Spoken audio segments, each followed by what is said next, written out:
우리 다시 한번 하나님께 영광 돌리고 우리 이 더운 여름에 수고하는 성가대에게 박수 한번 하십시다. 네. 그리고 성가대원들은 지금 가운을 벗으셔도 돼요. 가운 벗으세요. 너무너무 그동안 더워서 그동안 얘기를 벗으라니까 왜 안 벗어요? 괜찮습니다. 오늘부터 시원해질 때까지만 성가대 끝나고 나면 가운을 좀 벗으시고요. 네. 여러분은 저를 보시고요. 다 이제 내가 그 자리에 서봐야 또 그 어려움도 알고 고통도 아는데 그동안 여기가 좀 우리 이렇게 좀 더운 지역이었어요. 자, 오늘은 요한복음 강의 54번째 시간으로 사랑과 제자 이런 제목으로 하나님의 말씀을 같이 나누도록 하겠습니다. 지금 리우 올림픽이 브라질에서 한창 다 진행이 되고 오늘 폐막식이죠. 오늘 끝나는 줄로 알고 있습니다. 우리나라는 목표했던 것보다는 못한 것 같은데 그런데 다음을 기약해야 되겠지요. 어저께 그 한국의 리듬 체조 선수인 손현재 선수가 어저께 결선에 올라가서 이제 그 경기를 했습니다. 결선에 10명이 올라갔어요. 거기 이제 아시아 선수로는 유일하게 우리나라의 손현재 선수가 올라갔고, 그리고 결과 몇 위 했는지 아시나요? 4위 했습니다. 4등 했습니다. 그러니까 메달을 못 땄어요. 금은동담의 4위잖아요.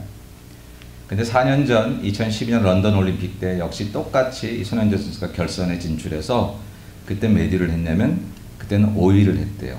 5위. 그러니까 4년 만에 한 계단 올라간 거예요. 메달도 못 따고. 어떤 이들은 메달도 못 딴 4위 이하는 기억하지도 않아요. 4위나 10위나 다 똑같다고 생각을 합니다. 심하신 분들은 은이나 동메달도 우습게 여기기도 하고요.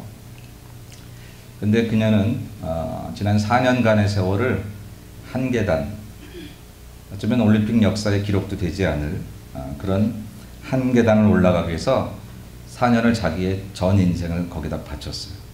그리고는 그가 인터뷰할 때 이렇게 얘기했다고 합니다. 내가 할 수 있는 모든 것을 보여주기를 원했다고. 그리고 나는 지금 내 자신에게 점수를 줄 수 있다면 100점을 주고 싶다고. 어떤 이들은 메달도 못 땄으면서 무슨 100점을 받아. 또 그렇게 시비를 거는 사람이 아마 반드시 나올 것 같아요. 우리 네티즌이라고 말하는 그런 인터넷에. 근데 나는 그 말이 굉장히 너무너무 좋게 들렸어요. 자기에게 100점을 줄 수 있는 사람이 어떤 사람일까? 여러분, 저와 여러분은 지난 한 주간의 삶만 한번 돌아보면 4년간 열심히 해서 이번 올림픽 그런 거 말고 지난 한 주간의 삶을 만약에 여러분 자신에게 스스로 점수를 매길 수 있다면 여러분 지난 한 주간의 삶에 몇 점을 매기고 싶어요? 난 지난 한 주간은 정말 만점짜리 인생이었습니다. 그러시는 분들이 계시다면 좋겠어요. 근데 많은 경우에는 참 90점도 주기 어렵고 50점도 안 되고 이상하게 또 지난 한 주간은 거의 점수를 줄 수 없는 그 내 마음이 혼란스럽고 복잡하고 헛된 것에 자꾸 유혹이 가고 빠져있고 그럴 수 있지 않을까요? 저는 이제 그런 인터뷰 기사를 이렇게 들으면서 그런 생각을 했어요. 순위도 오르지 못하고 메달도 획득하지 못했던, 그리고 그것을 위해서 지난 4년간 온 인생을 불타 이렇게 버리도록 했으면 아깝다는 생각이 들만, 내가 지난 4년을 뭐 하더라고. 4년 전에도 5위 했고 4년 후에 4위 한 거. 근데 그렇게 최선을 다한 사람에게는 자신에 대한 뿌듯함이 있는 모양입니다. 자신에게 100점을 주고 싶어. 스스로를 격려하고 싶어. 너 참 잘했어. 애썼어. 수고했어.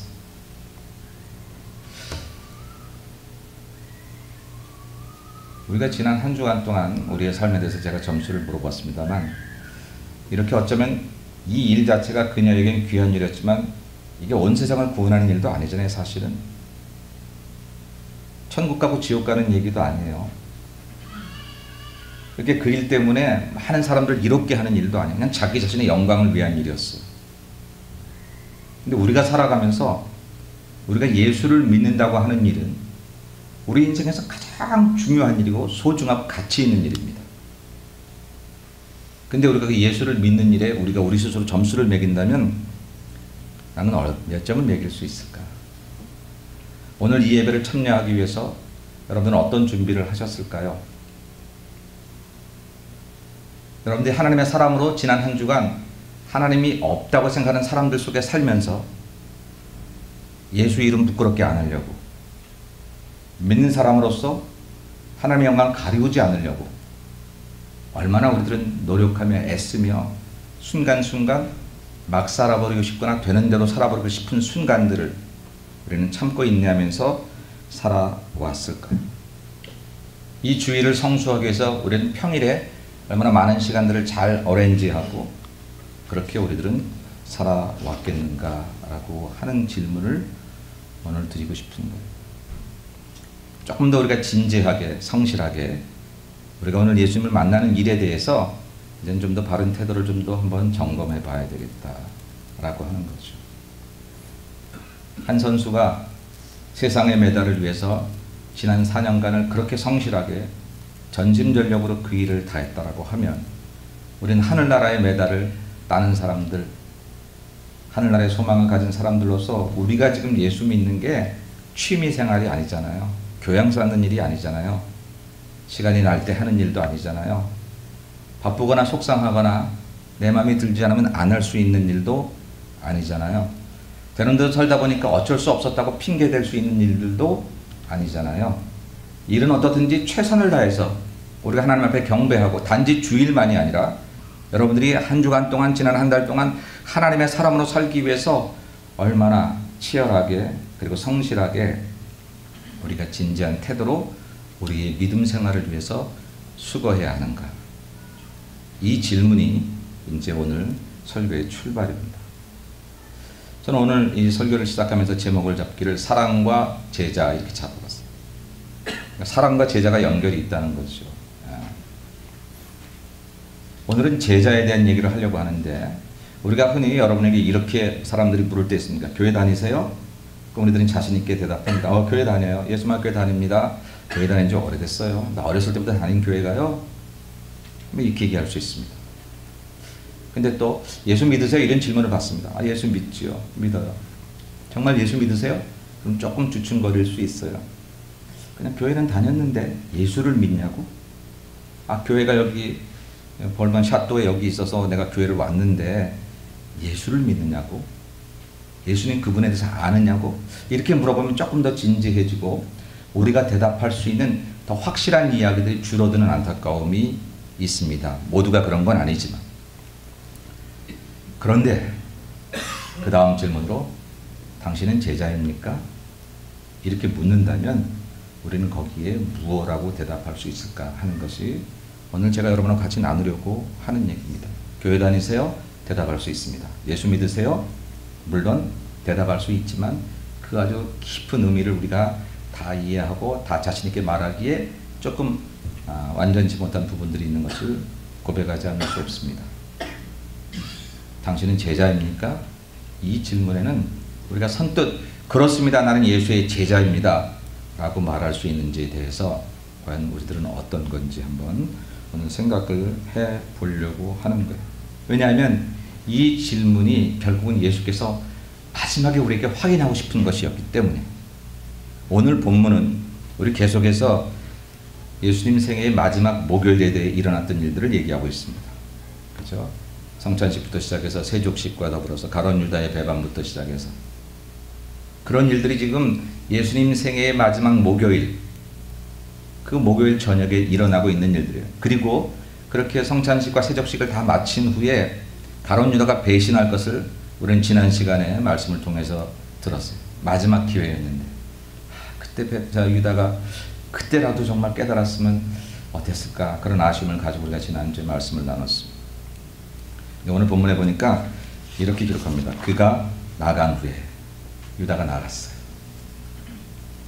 마지막 기회를 놓쳐버렸어. 아니 적극적으로 포기했어. 그리고 그가 나간 후에 예수님께서는 이제 11명의 제자들을 데리고 마지막 이야기를 하시는 거죠. 시간이 별로 없어요. 우리가 이미 알고 있는 대로 금요일 새벽 1시경에 예수님은 이제 잡히시기 시작합니다. 그러니까 얼마 남지 않은 시간들, 곧 임박한 당신의 십자가의 순례의 길을 걸어가실 예수님께서 얼마 남지 않은 시간에 그 수많은 이야기들을 제자들과 3년 동안 해왔는데 마지막으로 다시 한번 확인하고 싶은 얘기가 있었는데 그게 뭐냐면 바로 제자여야 되는 얘기, 제자여야 되는 얘기.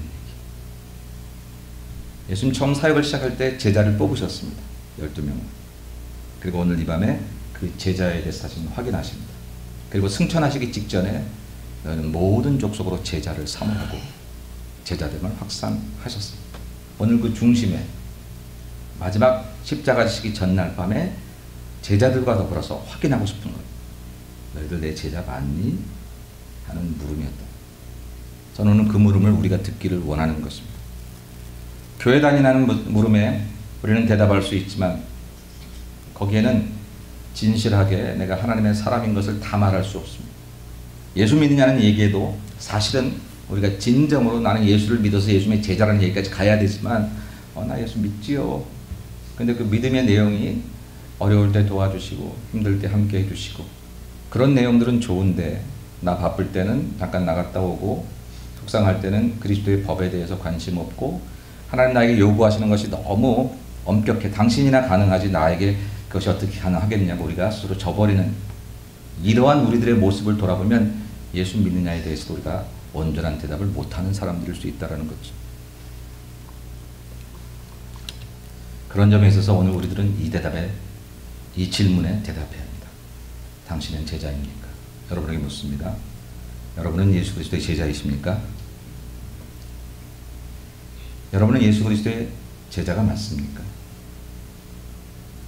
아멘 해야 돼 말아야 돼? 아멘 해야죠. 근데 우리가 아멘 하려면 이 말들을 풀어서 제가 다시 설명할 수 있는 말에 동의해야 합니다. 당신은 예수 그리스도의 제자입니까? 라고 하는 말은 이런 말이 포함되어 있습니다. 당신 안에 예수님이 계십니까? 하는 얘기. 당신 안에 예수님이 정말 계시느냐. 두 번째는 계신 예수님이 다른 사람에게 보입니까? 하는 얘기. 나 예수 믿어요. 근데 내 옆에 있는 사람은 몰라요. 내가 예수 믿는 사람인 것을. 난 그 떠벌리고 다니는 사람 싫어요. 조용히 예수 믿는 거지. 근데 여러분 떠벌려서 예수가 전해지는 게 아니라 이 컵 안에는 물이 차면 저절로 넘쳐요. 넘치라고 하지 않아도 차면 넘쳐요. 내 안에 예수님이 계시면 그 계신 예수님은 너무나 크신 분이에요. 그 크신 분이 나타나지 않을 수가 없어요. 그래서 다른 사람에게 보여줘야 돼요. 당신은 제자입니까? 네, 제자입니다. 내 안에 예수님 계십니다. 계신 예수님 다른 사람에게 보이지 않는다면 이건 좀 문제가 있는 거예요. 그리고 세 번째는 그 예수님이 당신을 지배하십니까? 놀랍게도 우리는 예수님을 지배할 때가 많습니다. 내게 필요한 예수님 부르면 다가와 주시고 안 부르면 그냥 어딘가에 계시다. 저 하늘 높이 구름 너머에 계시다가 내가 SOS 하면 쏜살같이 달려와 주신 하나님, 그러면 참 좋으신 하나님. 근데 그 기간이 길어지기 시작하면 우리는 하나님에 대해서 회의하거나 원망하거나 그렇게 생각을 할 때가 있어지는 거죠. 그건 제자는 아니라는 거예요. 당신은 제자입니까? 이렇게 물어볼 때 그 얘기는 당신 안에 예수님이 계십니까? 그리고 계신 예수님이 다른 사람에게 보입니까? 그리고 그 예수님이 당신을 지배하십니까? 라고 하는 질문입니다. 이 질문에 대답할 수 있으면 아멘, 나는 예수님의 제자입니다. 이렇게 말할 수 있습니다. 아이고 목사님 너무 어려워요. 뭘 그렇게, 목사님 당신은 그렇게 하시나요? 우리가 혹시 그렇게 질문할 수 있을런지 모릅니다. 그러나 여러분 신앙은 어렵다고 포기해야 되는 건 아니고요. 어려운 게 아니라 우리가 그동안 정확하지 않게 믿은 거예요. 바르게 믿으면 어려운 것 같은 게 쉬워지는 것을 경험하는 게 신앙이에요. 왜? 성령님이 도우시니까. 반드시 우리를 도우시는 성령님 때문에 이거 성령님 없이 하려고 하면 너무 어려워요. 어떻게 그렇게 하나님이나 하지. 이거 옛날 성경에 있는 얘기나 하는 거지 어떻게 우리가 그렇게 살아라고 생각되는 그것들을 하다 보면 하나님의 은혜가 우리 가운데 임할 때 쉬워지는 것, 그걸 경험하는 게 신앙이라고 하는 것이지요. 그러니까 내 안에 예수님 계신 게 확실하고, 옆에 있는 사람이 같이 사업하는데 나 예수 믿는다 교회 간다고 말도 안 했는데 내게 예수의 향기가 난다네요. 내가 예수 믿는 사람처럼 보였다네요. 그런 역사들이 일어나는 거예요. 여러분 이건 기적이에요. 세상에서 내가 이런 사람이라고 아무리 주장해도 안 믿어주려는 게 지금 세상의 구조거든요. 그런데 말하지 아니해도 그 사람이 내게서 예수님의 냄새가 난다면 그건 은혜지요. 그리고 어느덧 내가 예수님을 주장하고 지배하던 그 믿음 생활에서 바뀌어서 이제 주님이 지배하세요. 전에는 내가 필요하면 달려오시는 하나님이었는데 이제 주님이 필요하면 달려가는 내가 됐어요. 그러는 내게 물질 필요하면 달라고 하시면 주시는 공급자이신 하나님만 알았는데 이제는 하나님이 이 일을 하기 원하신다면 내가 내 물질을 드릴 수 있는 사람으로 바뀌어졌어요. 그게 바로 우리가 제자라고 하는 그런 말이다라고 하는 것이죠. 그래서 우리들은 이 질문에 대해서 대답을 해야 될 거예요. 왜 그러냐면 오늘 예수님께서 마지막 날 저녁에 하신 그 마지막 얘기가 바로 이 사랑과 제자에 대한 얘기입니다. 특별히 제자에 대한. 오늘 본문을 다시 한번 읽어보죠. 여러분 1번 당신은 제자입니까? 요한복음 13장 35절입니다. 시작. 너희가 서로 사랑하면 이로써 모든 사람이 너희가 내 제자인 줄 알리라. 아멘. 내 제자인 줄 알리라. 이게 예수님께서 바라던 바예요. 너희가 나의 제자인 줄 온 세상이 알게 되기를 바란다는 거예요. 온 세상이 알게 되기를 바란다는 거예요. 그동안 예수님 따라다니던 3년간 따라다니던 이 제자들 그 중에서 한 명은 나가버리고 11명의 제자들이 세상이 너희를 내 제자인 줄 알게 되는 것이 내가 떠나기 전 마지막 너희에게 하고 싶은 말이다. 그리고 다시 부활하시고 승천하시기 전에 너희만이 아니라 이제는 모든 족속으로 제자를 삼아라 라고 하는 것이 예수님의 말씀이었다라고 한다면 오늘 우리들이 교회 다니느냐 그것으로 만족해서 예수 믿어요 그것만도 아니고 예수님 제자냐 이것이 주께서 우리에게 원하시는 대답이다 라고 하는 것입니다. 저와 여러분들이 이제 믿어야 할 목표가 생겼습니다. 그것은 제자입니다. 이렇게 생각하실 분들도 계십니다. 그건 특별한 사람들에 해당하는 얘기가 아닐까요? 목사님이나 선교사님이나 교회에서 또 헌신하는 몇몇 분들 그저 우리들은 주일날 한 번 교회 나왔다 가면 그것도 괜찮은 거죠. 주일 성수하라고 그랬으니까 그것만 해도 되지 않을까요? 아니요 여러분. 하나님의 사역 때문에 목사와 선교사와 전도사와 뭐 여러 가지 사역들을 구분하시긴 하지만 부르심에 있어서는 하나님은 구별이 없으셔요. 어떤 특별한 그런 역할 때문에 더 많은 사람이 제자가 되어야 되고 그렇지 않은 사람은 제자가 되지 않아도 된다고 하는 얘기를 성경은 한 적이 없습니다. 역할들이 다를 뿐이죠. 그래서 저와 여러분들이 마지막까지 도착해야 하는 우리 크리스찬의 아이덴티티는 예수님의 제자예요. 제자. 그냥 교양 쌓는 거로 교회 나가서 좋은 말씀 들으니까 참 좋네 그거 아니에요. 기도하면 교회 가서 1시간 앉아있다 오니까 이번 한 주가 잘 될 것 같은데 그거 아니에요 여러분. 여러분은 여러분이 쏟고 있는 일에서 가장 진지하게 임하는 일들이 무엇입니까? 지금 새로 시작하려는 그 사업에 대해서 어떤 이들은 정말 진지하게 전심전력을 다해서 하고 있을런지 모릅니다. 직장 생활에서 그렇게 할런지도 모릅니다. 지금 좋은 교제를 하고 사람을 만나는 일에 있어서 최고의 정성을 다하고 있을런지도 모릅니다. 새로운 것을 배워보고 싶어서 그런 것에 대해서 그런 마음을 갖고 있을 수도 있습니다. 제자가 되는 일은 몇 번째입니까? 저와 여러분이 예수 그리스도의 좋은 제자가 되기 위해서 우리들은 어떠한 노력과 어떠한 마음을 가지고 있습니까? 거듭말하지만 이것은 특별히 목사들이나 선교사들에게 부른 부름이 아니라는 사실을 우리가 깨달아야 하는 것입니다. 저와 여러분을 부르실 때에 제자로 부르기를 원하십니다. 세상이 흔들려도 변함없는 제자들, 세상이 핍박하거나 유혹해도 떠내려가지 않는 제자들, 세상이 다 나를 버린다고 해도 그 속에서 여전히 그리스도를 구주로 고백할 수 있는 제자들, 그 사람들을 우리의 평범한 일상 속에서 살고 있는 저와 여러분들을 향해서 주께서 요구하시는 거다. 거기에 우리가 대답을 해야 된다. 그럼 이제 여러분이 그동안 해왔던 일에 대해서 생각을 하면서 한번 대답을 해보십시오. 여러분 제자입니까? 라고 물으면 그래 나 제자 훈련했지, 기도 열심히 했지, 내가 전도도 많이 했는걸. 여러분 제자입니까? 그 정도 전도한 것 같으면 제자가 됐나요? 그 정도 기도했으면 제자가 됐나요? 예, 맞습니다. 그것도 제자가 되는 한 방법입니다. 열심히 지금까지 기도하신 건 소중합니다. 주일 잘 지키려고 애쓰셨고요. 11조 하느라고 애쓰셨고요. 다 소중합니다. 제자가 되는 길에 틀림이 없습니다. 근데 오늘 본문에서 주님께서 딱 한 가지만 우리에게 요구하셨어요. 그러니까 이제까지 우리가 노력하는 것들이 틀렸다는 게 아니라 예수님께서 더욱더 관심 갖는 그 본질에 우리가 한번 오늘은 마음을 열어보자. 그게 무엇입니까? 사랑이라는 거죠. 사랑. 오늘 예수님께서는 제자 훈련에 대해서 얘들아 내가 이제 내일이면 잡힐 터인데 너희들 기도 시간을 좀 드려야 되지 않겠니? 이젠 둘씩 짝을 졌으면 본격적으로 조직적으로 사람들에게 침투해서 내 이름을 전파해야 되지 않겠니? 라고 하는 것들을 요구하지 않으시고 너희가 서로 사랑하며 그 사랑이 너희가 내 제자인 것을 온 세상에 알게 하는 요소가 될 것이다 라고 대답을 하셨다라는 거예요. 그래서 오늘 제가 여러분에게 여러분 제자세요? 예수 그리스도의 제자세요라고 말할 때 여러분들이 그것을 대답하기 위해서 오늘 우리가 가져야 되는 것은 기도를 얼마나 했는지 뭐 주의를 잘 지켰는지 이거 다 귀하고 틀림이 없는 거지만 오늘만큼은 사랑에 대해서 생각해요. 사랑에 대해서. 내가 사랑의 삶을 살고 있는지. 어느 목사님이 교회 임원들을 뽑을 때 주일 성수, 11조 그리고 봉사 이런 것들을 정확히 1년 동안 데이터를 가지고 뽑았대요. 우리 특별히 감리교는 교리와 장정에 집사, 권사, 장로를 뽑을 때 그런 것에 이제 흠이 없는 사람을 뽑도록 되어 있습니다.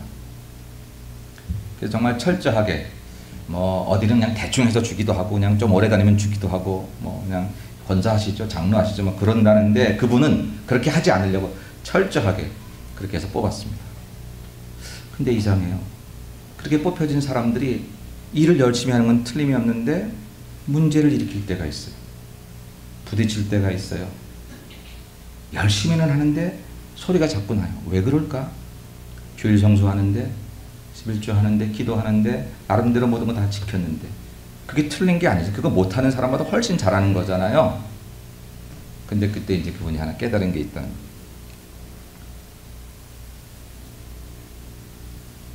내가 그 조건으로 예수님이 말씀하셨던 사랑의 조건을 내가 뽑았나? 1년 동안 주일 성수를 그건 귀한 거에 틀림이 없지만 그러나 그 주일 성수하는 52주의 날 동안 그분은 얼마나 사랑의 삶을 성도들과 살았는지에 대해서는 관심 갖지 않았다는 거죠. 근데 그렇게 문제를 일으킨 사람을 나중에 보니까 그 부분에 문제가 생기더라는 거죠. 정확하게 교리와 장정에 따라서 사람을 뽑았다라고 자신했던 그가 큰 충격을 받았다고 하는 것. 우리가 온전한 그리스도인이 된다는 것에 대해서 우리가 기도하고 전도 이거 너무너무 소중한 그걸 못하면서 사랑만 하면 된다 이건 절대 아닙니다. 그러니까 다 해야 되지만 그냥 우리가 못 보는 것이 많은 게 예수님께서 그렇게 얘기하시라고 했던 오히려 그건 못 보더라는 그게 바로 본질인 사랑이었다라고 하는 것입니다. 용서하기를 잘하고 남을 이렇게 비판하기보다는 칭찬을 잘하고 어떤 문제가 있을 때 많은 사람에게 괜찮다고 얘기하고 손붙잡기를 잘하는 사람이 교회 임원의 자격이어야 되는데 너무 외적인 조건만 보고 자기가 임원을 뽑았더니 결국은 문제가 되더라 하는 글을 썼던 적이 있습니다. 제자의 조건은 기도 많이 해야 합니다. 물론 그리스도의 법을 따라서 봉사도 많이 해야 하지만 오늘 본문에서 우리가 놓치지 말아요. 아니 어쩌면 그거 다 하는데 알고 사랑 얘기고 고리타분하게 다 하는 얘기 근데 그 얘기가 사실은 본질이었음을 우리가 잊어버리지 말아야 된다. 오늘 주님 말씀하십니다. 너희가 서로 사랑하며 이로써 모든 사람이 너희가 내 제자인 줄 알리라. 제가 그냥 바꿔서 아주 편안하게 얘기합니다. 사랑 제대로 하면 내 제자다. 제대로 사랑하면 내 제자다. 이렇게 말씀하시는 것이다 라고 하는 것입니다. 그래서 오늘은 우리가 진짜 제자야 되가 올바른 제자가 되어야 되겠다. 이게 예수께서 마지막 하신 말씀이니까 그거를 명제로 하고 그러면 그렇게 되는 일 가운데 여러분 기도가 부족한 사람은 기도 열심히 하셔야 됩니다. 주의를 잘 못 지키시는 분은 제자가 되기 위해서 주의를 지키려고 최선을 다하시기 바랍니다. 그런 모든 것들과 더불어서 우리 모두가 오늘은 특별히 사랑에 대해서 우리가 얼마나 했는지를 한번 돌아보자. 근데 그 사랑이 어떤 사랑? 서로 사랑 그랬어요. 서로 사랑. 너무나 잘 알고 있는 얘기잖아요. 그래서 저는 그 사랑을 다르게 얘기해보려고. 사랑은 책임입니다. 오늘 우리가 주께서 우리에게 요구하신 그 사랑은 책임이라는 거예요. 이게 무슨 소린가 우리가 말씀을 같이 계속해서 생각을 하면서 풀어보도록 하겠습니다. 사랑의 책임이라는 건 뭐냐면 우리를 사랑하시고 또 우리가 사랑해야 되는 그분에 대한 책임이 그 사랑을 나타내는 방법이라는 거예요. 한번 우리를 구원해 주셨어요. 감사했어요. 근데 잊어먹고 쉬었어요. 생활이 바빠서라고 우리는 겸연쩍게 얘기해요. 이건 사랑이 아니었어요. 사랑이라면 날 사랑하신 그분에 대해 책임적으로 내가 아무리 바빠도 내가 아무리 힘들어도 그분 앞에 늘 서는 자를 잃어버리지 않는 게 그게 사랑이다라고 하는 것입니다. 하나님 앞에 책임적인 존재로 살아가는 게 내가 그분의 사랑을 알고 또 그분의 사랑대로 사람들을 사랑하는 것이다 라고 하는 것이죠. 여러분, 사랑과 친한 것은 다릅니다. 성도들은 많이 친합니다. 그래서 친할 때는 평생 같이 갈 것처럼 생각이 들기도 합니다. 그러나 친한 것에는 책임이 없습니다. 친하다가 깨질 수 있습니다. 원수도 될 수 있습니다. 그냥 친했기 때문입니다. 그 친한 것을 예수의 사랑이라고 알고 참 우리가 좋아했을 때, 그때는 그가 나한테 잘했을 때입니다. 그 친한 것이 깨질 때는 그 잘했던 것이 없어지고 나의 친함으로 얻어지는 유익이 없어졌을 때 우리는 그렇게 깨지게 되죠. 사랑은 다릅니다. 사랑은 책임이기 때문에 한번 우리를 서로 사랑하라고 맺어주신 인연이라면 끝까지 사랑해야 합니다. 이 부분에 있어서 우리 모두가 자신 있게 말할 사람이 없습니다. 그러나 어제까지 그렇게 자신 있지 못했다고 해서 이 부분을 포기해서는 안 됩니다. 오늘 다시 시작하십시다. 내가 그 사람을 책임적인 사랑으로 끝까지 사랑하려고 했는데 그 사람이 안 받아줬다? 괜찮아요. 그래도 내 사랑을 포기하지 마세요. 저도 그러렵니다. 여러분도 그러십시다. 아내에 대해서 책임적인 사랑, 그게 사랑이지 너 나 좋아해, 나도 너 좋아해, 그게 사랑이 아닙니다. 자식에 대해서, 부모에 대해서 마찬가지입니다. 성도끼리도 마찬가지입니다. 하나님에 대해서도 마찬가지다라고 하는 것이죠. 그래서 저는 오늘 사랑은 책임입니다. 여러분, 하늘 아래 어쩌다가 우리가 이 LA 와서 한 교회에 이렇게 한 울타리 안에 있게 되었지요? 오다 가다 들렸지요? 이렇게 생각하는 것은 세상 사람들이고 하나님 우리를 하나로 맺어주셨죠 라고 믿는 것은 믿음의 사람들의 고백입니다. 그러면 이런 관계에는 서로서로에 대한 책임이 생겨집니다.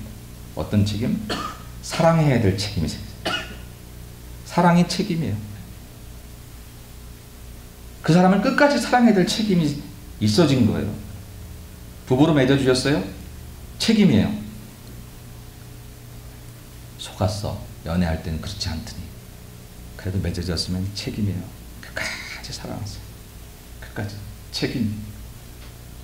우리 한 성도 되었어요? 교회가 뭐 여기뿐이 없나? 수없이 많죠. 다른 교회를 가는 게 잘못이 아니라 우리가 한 울타리 안에서 끝까지 사랑해야 될 책임을 못 다하는 것이 그것이 잘못입니다. 사랑은 책임이기 때문입니다. 그 말을 서로 사랑하라 이렇게 말씀하셨어요. 여러분, 서로 사랑하라는 말이 얼마나 위대해요. 요한일서에 보니까 하나님은 뭐라? 하나님은 사랑이시라. 근데 서로 사랑하라면 서로 하나님처럼 여기라는 얘기예요. 놀라운 얘기예요.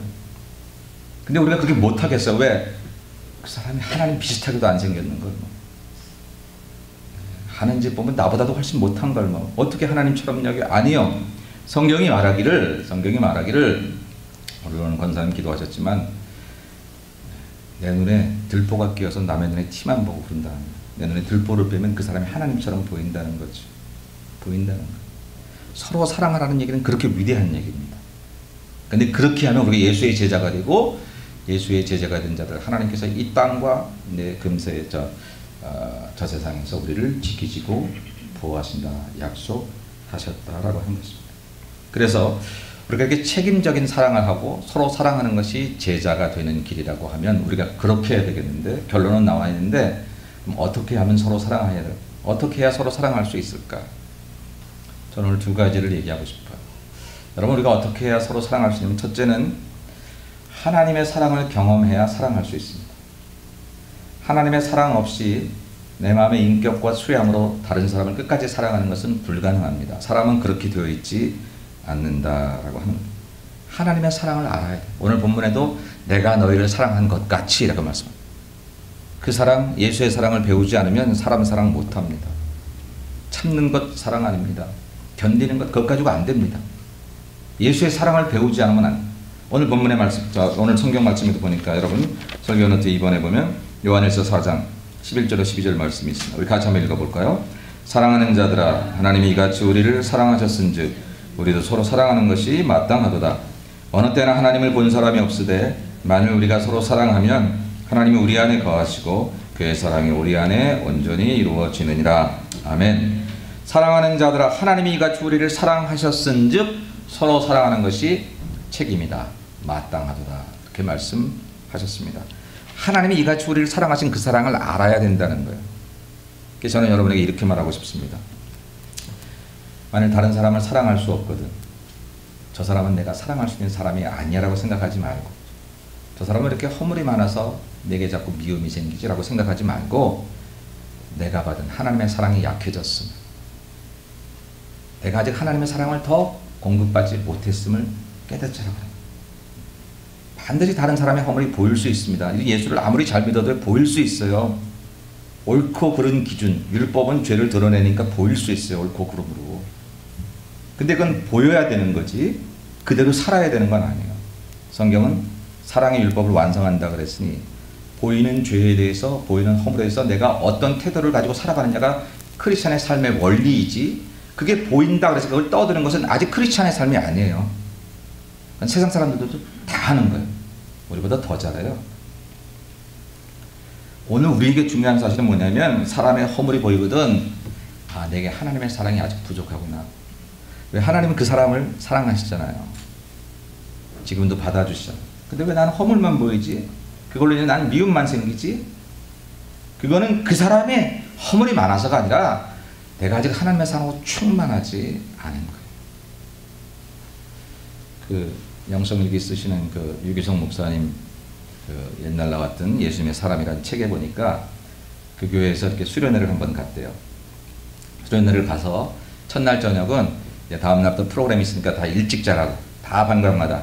근데 방방마다 불이 켜지고 안 자는 거예요. 가만 보니까 장로님들은 모여서 목사님 욕하고, 권사님들은 모여서 장로님이 어쩌다고 얘기해요. 서로 김집사람, 죄집사람 다 그러고 있더라는 거죠. 그래서 목사님이 중간에 다 불렀어.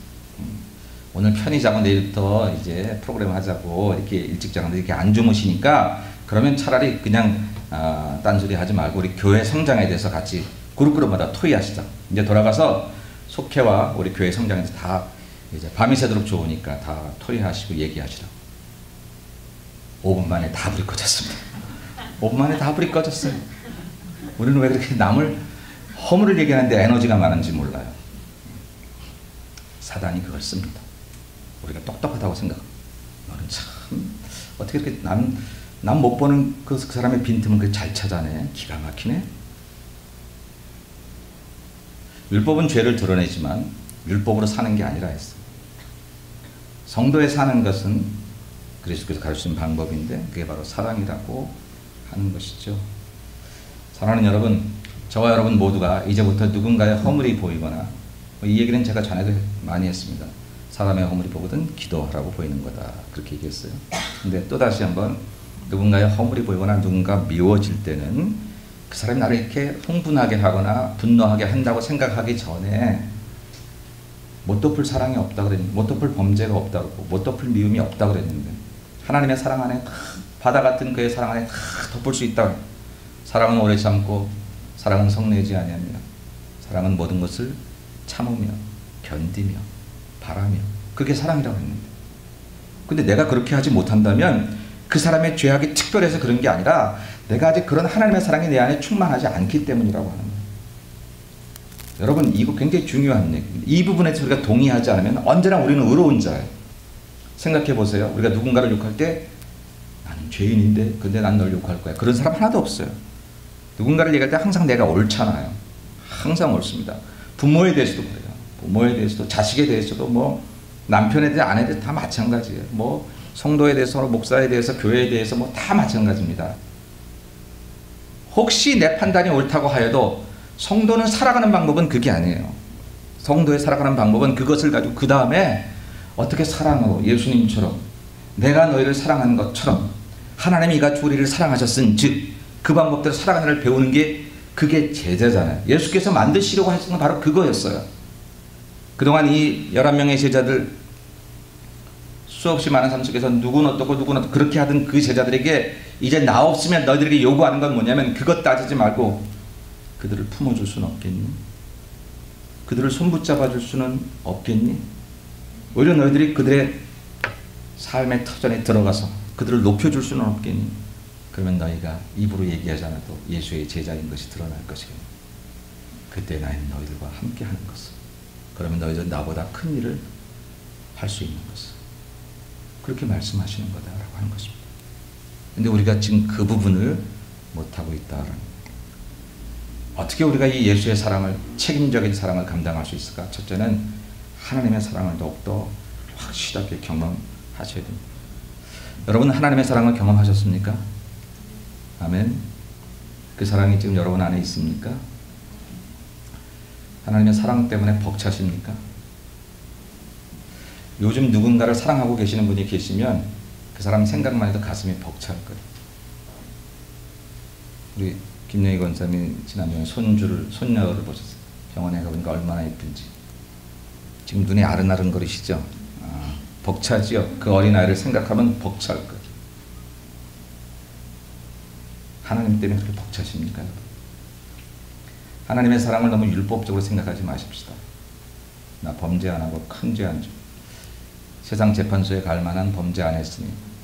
그러나 하나님 사랑하는 거 알고 있으니. 이렇게 생각하지 말고 아침에 눈을 뜨면 그 사랑 때문에 하루가 소망이 있고 기쁨이 있고.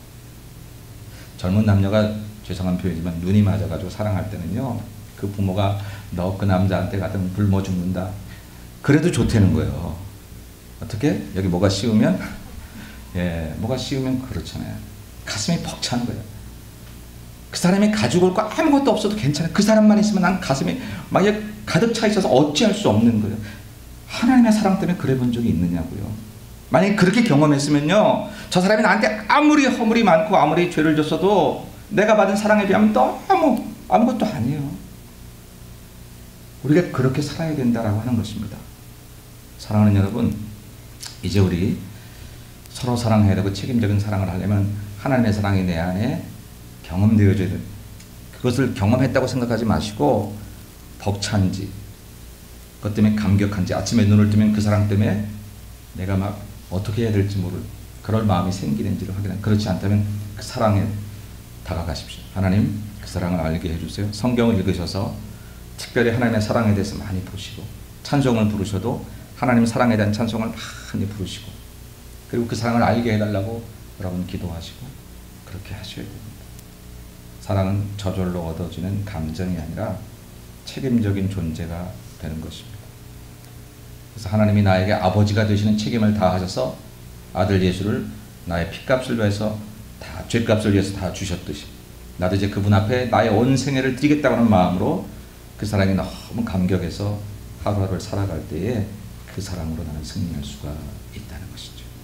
이 사랑이 있을 때에 우리는 그 사랑의 힘으로 서로 사랑할 수가 있다는 것입니다. 두 번째는 이렇게 하나님의 사랑을 경험해야 하고 두 번째는요. 사랑을 실천해 봐야 됩니다. 이 얘기는 참 제가 말하기가 이렇게 뭐라고 할까 쉽지 않았어요. 왜? 너무 여러분들이 다 하고 있다고 저도 그렇고 우리 사랑해봤어요. 사랑해봤는데 뭐 그거 뭐 새로운 얘기도 아니고 그거 모르는 얘기도 아니고 사랑해야 된다는 거 다 압니다. 근데 여러분 뭐 100만 불짜리 크레딧 카드가 있어서 혹시 그거 들고 아무리 가게 앞을 왔다 갔다 해도 빵 하나 살 수 없습니다. 가서 카드기에 단말기에 긁지 않고 내 마음속에 사랑으로 가득 찬 것 같아도 여기 하나님의 사랑, 아까 하나님의 러브레터 그거를 성경 구절을 하나도 빼놓고 다 외운다고 할지라도 실제로 사랑을 해보지 않으면 그건 가짜일 수 있습니다. 내 사랑이 아닐 수 있습니다. 아내한테 사랑한다는 말도 못하면서 하나님 사랑이 너무 가득하다고 혼자 흥분하지 마세요.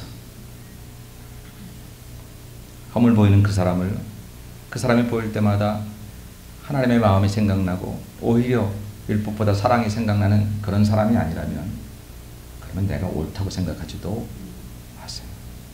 옳은 건 사랑이지 율법이야. 그러면 이렇게 사랑을 실천하셨는지 안 했는지 제가 점검하는 팁을 드릴게요.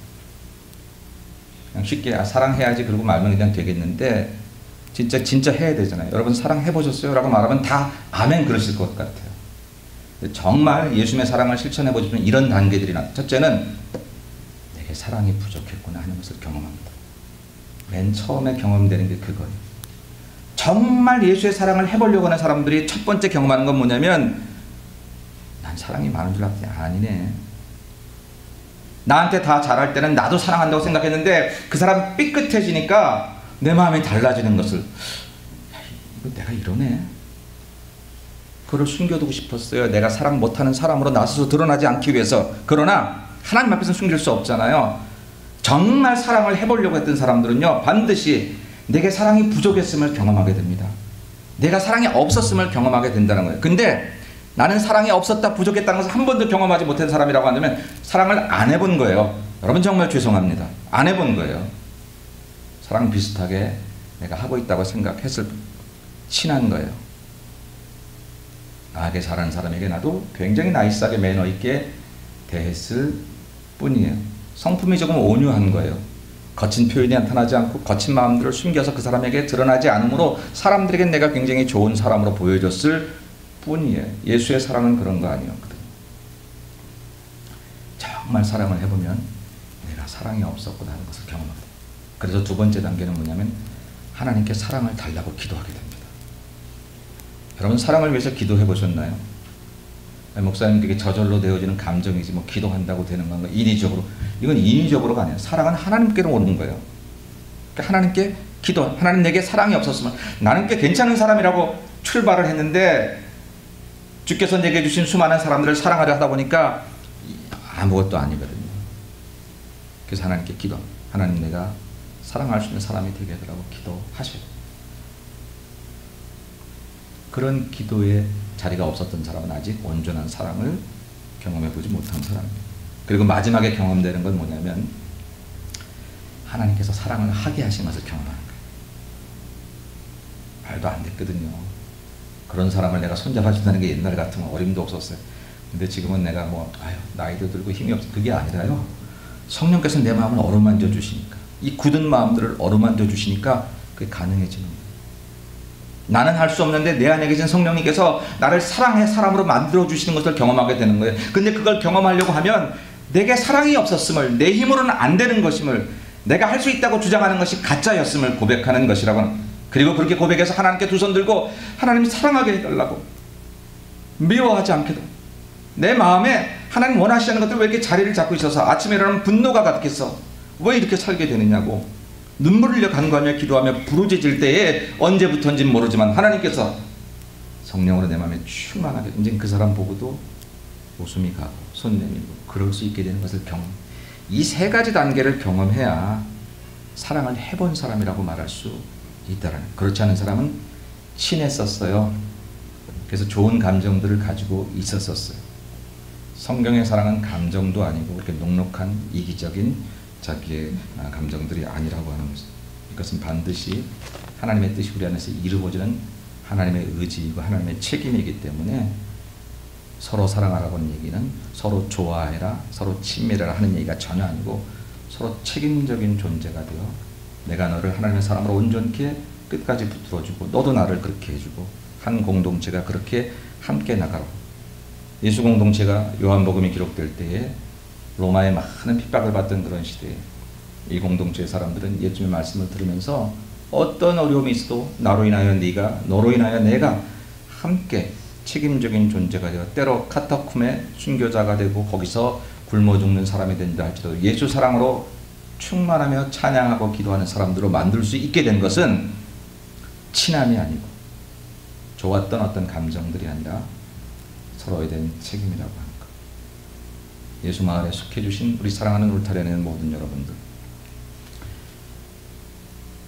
우리가 서로 사랑할 수 있는 마땅한 책임이 있는 존재라고 하는 것을, 미워하는 것은 결코 성도의 책임이 아니라고 하는 것, 성도의 본분도 아니라고 하는 것, 그리고 그렇게 미워할 만한 것이 맞다고 생각나게 해주는 것은 절대 하나님의 뜻이거나 방법이 아니라고 하는 것.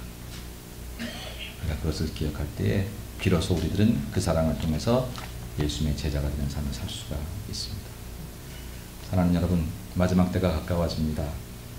언제 하나님이 우리를 부르실지 알 수 없지만 주님 앞에 갔을 때 우리가 확인할 것은 교회 다녔 나를 확인할 것이 아닙니다. 제자인 것을 확인해야 될 때입니다. 그 제자인 것을 확인해야 하는 가장 본질적인 방법은 서로 사랑했는가 하는 것입니다. 이 사랑은 하나님의 사랑 배우지 않고는 불가능한 것이니 하나님의 사랑을 경험하시기를 바라고, 그리고 경험으로 끝나지 말고 인풋이 있었으면 아웃풋이 있어야 또 계속해서 내게 그 사랑이 주어지는데, 그 아웃풋의 대상은 바로 옆에 있는 사람, 내가 미워하는 사람, 나를 힘들게 하는 사람, 거기까지 범위인 것을 기억하고 우리 책임적인 사랑을 가지고 그 사랑 잘 감당하다가 당신 제자입니까? 누가 물어도 아멘, 나는 그리스도의 제자입니다. 확실하게 대답하고 그렇게 살아갈 수 있는 저와 여러분들이 되시기를 주님의 이름으로 간절히 축원합니다. 하십시다. 하나님 감사합니다. 예수님 이 땅에 계시는 마지막 날 저녁에 마지막 하고 싶어졌던 그 얘기, 너희가 사랑하면 내 제자다, 내 제자가 돼야 되겠는데 서로 사랑할 수 없겠니? 라고 말씀하시던 그 밤 그 말씀을 오늘 저희들이 성령을 통해서 오늘 우리가 듣습니다. 주여, 우리도 사랑하게 하나님의 사랑을 힘입어 사람을 사랑하고 그 사랑에 힘입어 우리가 예수님의 제자 되는 참된 제자의 도리를 건너갈 수 있도록 주께서 은혜를 베풀어 주옵소서. 여기 모인 우리 모두 세상의 조건들로 모여진 사람이 아니라 주의 은총 받은 사람일 텐데, 이 주의 은총 받은 사람들끼리 서로 사랑하여 하나님의 영광을 이 땅에 나타날 수 있도록 축복해 주옵소서. 거룩하신 예수님의 이름으로 간절히 기도 올리옵나이다. 아멘.